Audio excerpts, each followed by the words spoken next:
ganitong battery din yun eh. Tanggalin. Kunin mo yung Grabis. Ito yung susi oh. Nakala. Ayun, bali pakukuha natin yung Grabis. Yung Grabis mga ilang araw na hindi pinaandar yun. Time ako, Len! Hindi na napa-start. Time ako. Siguro mga 1 linggo na hindi siya na gamit. Kaya testingin natin yung lithium battery na yan.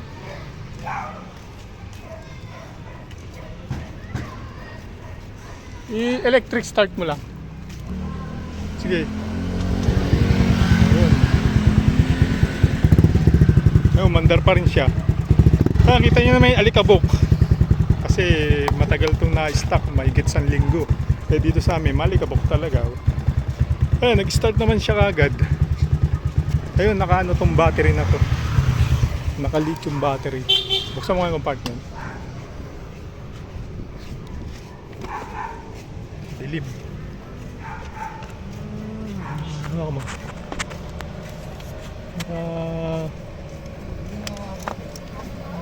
Lalabas lang natin, pakikita ko lang sa inyo yung battery niya. Ayan. Yung battery niya. Ayan, start naman siya kagad. Kaya magandang klase itong battery nito. Tamang-tama kay Grabis. Naka ano pa to naka 59? 160cc. Bali Taas ang compression. Taas compression yan. cc. Ayan, pa-start ito. Ayan, pa-start din.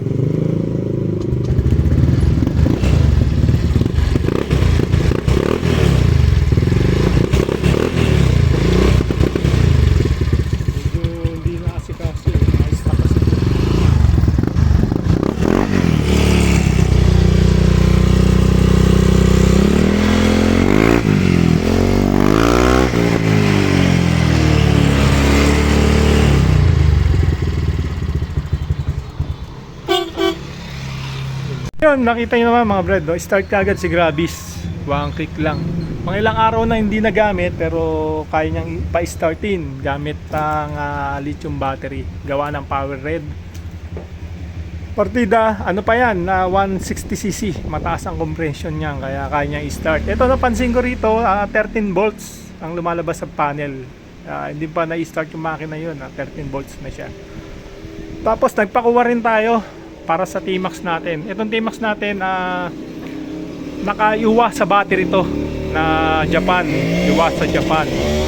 Ngayon papalitan natin ito. Ngayon ipapakita ko sa inyo, meron kasi akong voltmeter dito sa T-Max. Ipapakita ko sa inyo before and after bago natin isalpak to. Ipapakita ko yung voltahe dun sa lumalabas dun sa voltmeter ko.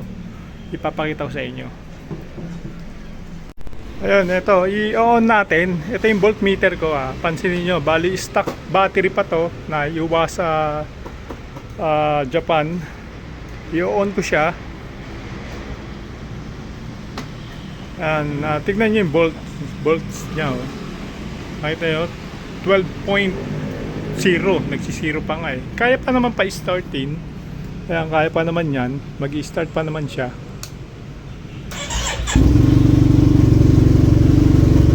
Start pa naman siya.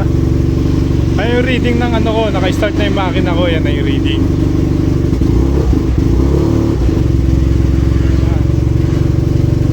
Ngayon papalitan natin ng gawa ng power red lithium battery. Ito yung kakabit natin.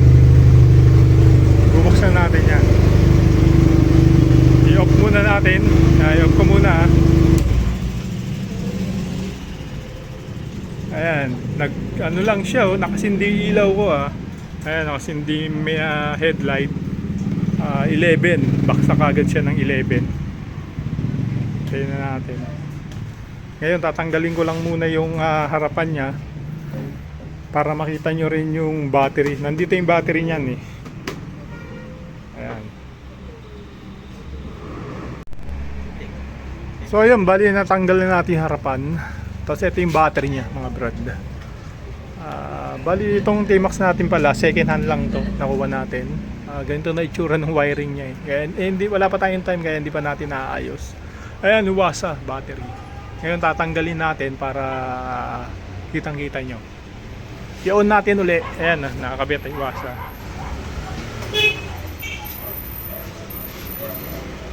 I-on natin. Ilang voltahe siya. Cellphone. Ayun, 12.1. 12.1 siya.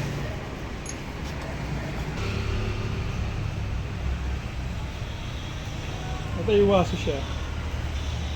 Ngayon, i-discuss mo, tabi mo. Ayan. Same size naman siya.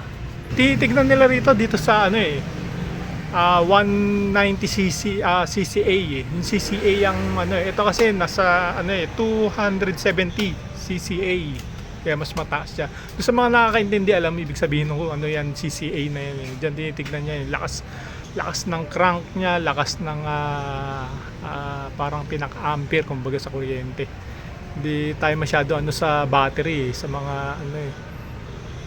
Pero sa pagkakaintindi ko dun sa pagpapaliwanag nung gumagawa nito, mas ano daw to malakas kumpara dito. Tatlo nito, isa lang nito. Yun yung ano niya, paliwanag niya sa akin. Tatlo nito, isa lang nito ang lakas. Kaya isipin nyo, no? Sa CCA kasi tinitignan eh. Ayun, parehas lang siya ng size. Taas niya, parehas na parehas. Ngayon, ikakabit natin dito. Ikakabit natin sa ating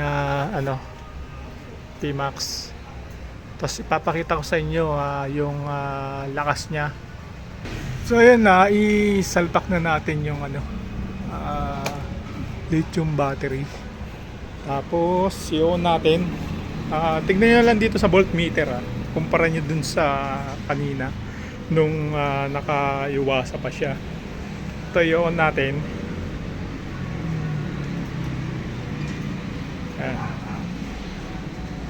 12.9. Mas mataas siya. Start natin.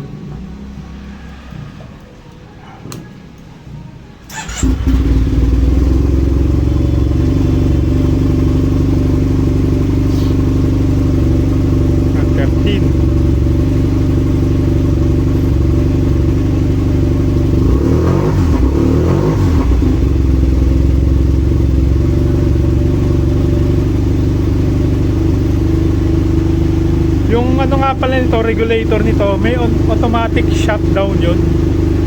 Kumbaga, di-disable niya yung sa may battery pagka full charge na siya.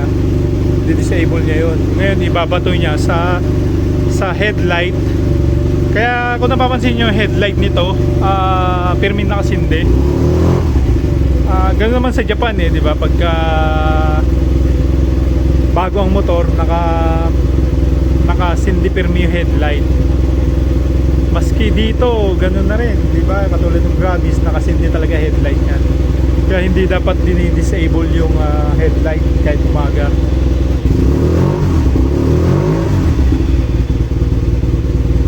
Ayun.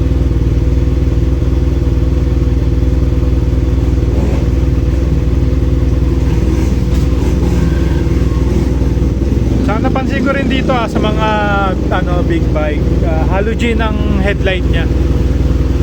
Hindi LED. Yung mga dati ay mga galing Japan.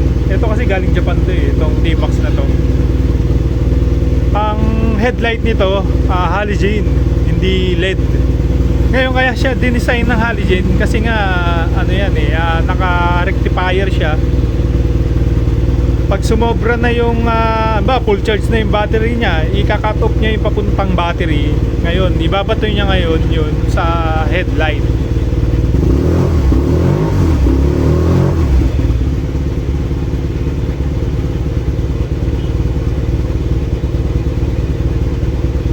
Ngayon, i-off natin. Tignan natin kung maintain pa rin siya ng 12.9. Ayan, nakasindi yung headlight ko kumpara dun sa Yuasa kanina, nakasindi, bumaksak agad siya ng 12 to 12.9, no? Off na muna natin. Off. Tapos i-on natin unang bukas. Ayun, 13. Ayan, naglalaro lang siya sa 13.0. Permi siya. Tapos kung i-start mo siya, ramdam mo yung lakas ng ano niya start kumpara dun sa Iwasa, parang bitin nabibitin siya Tapos yung, kaya dun sa mga naka-Grabis na motor, diba may issue tayo sa battery. Ayun, mag-lithium battery kayo, maganda. Ayun, available to sa ating shop, itong pang Grabis. Ilan na na-installan namin na ganito. Yung feedback naman maganda. Unang bukas 13 daw, hindi pa umi-start yung makina niya. Tapos naiwan niyang naka-on yung makina niya, naiwan niyang nakabukas yung panel pero patay yung makina. Siguro mga ilang oras. Ano pa lang daw, start pa rin naman daw. Tapos meron din nag-feedback sa atin na 1 week niyang hindi ginamit. 1 click pa rin naman daw. Kaya okay to, mga brad. Ganda nga yung lalagyan niya Yun. Ang paliwanag sa akin nung gumagawa nito, sa stock natin, 3 stock, isang ganito lang ang ano niya, ang lakas niya. Tapos sa lifespan naman, kung Yuasa nasa 3 years, ito nasa 5 years daw to. Hindi pa natin nasusubukan kasi hindi pa tayo tumatakbo ng 5 years. Pero yun yung ano, kasi kung isipin mo battery ng cellphone, di ba? Battery ng cellphone, ano yan matibay din, di ba? Sira na cellphone mo, buo pa rin yung battery. Tsaka ang ganda nito, mag-aang gang niya kumpara mo dun sa stock natin. Yung sa T-Max doon, ang gang. Kaya umorder ako ng pinalit ko rito, Yuasa. Ayan, Yuasa yan, no? Nakita nyo naman, di ba, yung nakakabit pa to, in-on natin. I-on natin ulit para makita nyo,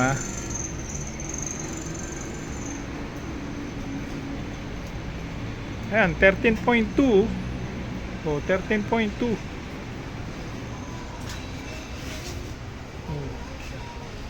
Marami nagsasabi, mas maganda nga daw yung lithium battery kaysa sa acid.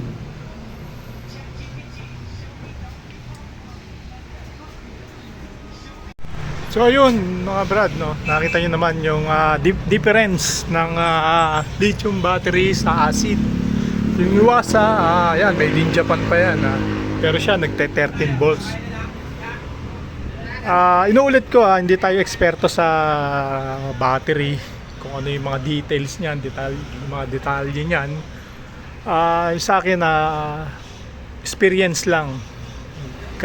Ginamit namin sa Grabis, kung nakita nyo mo, 1 click lang siya, start kagad. Ilang araw yan na hindi nagamit. Yan, lilinis niya kasi yung alikabok. Maganda to sa ating Grabis. Lalo na may issue sa battery, di ba? Doon sa mga naka version 1, yan, alam nila yan, issue sa battery ng Yamaha Mio Grabis. Magpalit kayo nito. Hindi naman ganun kamahal halos hindi naman siya nalalayo sa Yuasa battery. Maganda pa performance niya. So ayun lang mga brad.